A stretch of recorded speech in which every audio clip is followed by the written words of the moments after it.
everyone, my name is Vaishnavi. Again, welcome back to the Vagilantes. Hi Katie and Maggie.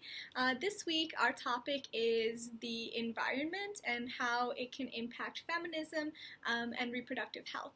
So as you may know, I'm a women's and gender studies major in school, and so I remember in my Women's and Gender 101 class, the first women's and gender class I had to take, I learned about how ecofeminism is really important in how we understand different types of feminism and how the environment can impact women's health.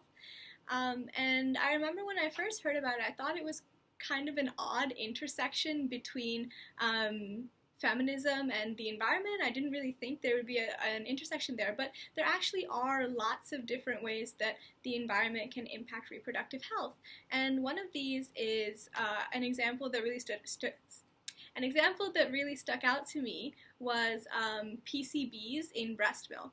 And so I remember learning about the St. Regis Reservation for Native Americans, and there was a study that came out in PubMed that the breastfeeding mothers of this tribe actually had PCBs in their breast milk, which is quite concerning because the PCBs were found to be from a waterfall that contained fish, and so by eating those fish, the PCBs would get into the breast milk of the mother and potentially into the child as well.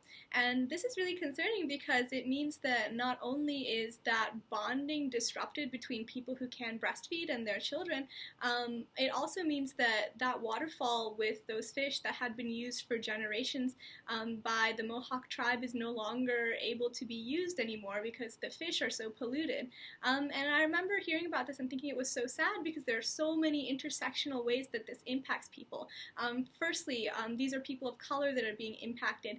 Secondly, these are mothers who are being impacted from providing the nourishment to their children the way that they choose to. And thirdly, the children are also being impacted. And there were so many different examples of this that I personally learned about. For example, BPA, the chemical that's often found in plastic water bottles, and how that impacts the growth of uterine fibroids. It can actually exacerbate the growth of uterine fibroids, from things that major to things smaller, such as menstrual products, disposable pads and tampons, and how continuously using those products can actually lead to eco-waste. However, there are often no other alternatives for people who might not have enough money or enough resources to purchase a reusable menstrual management device.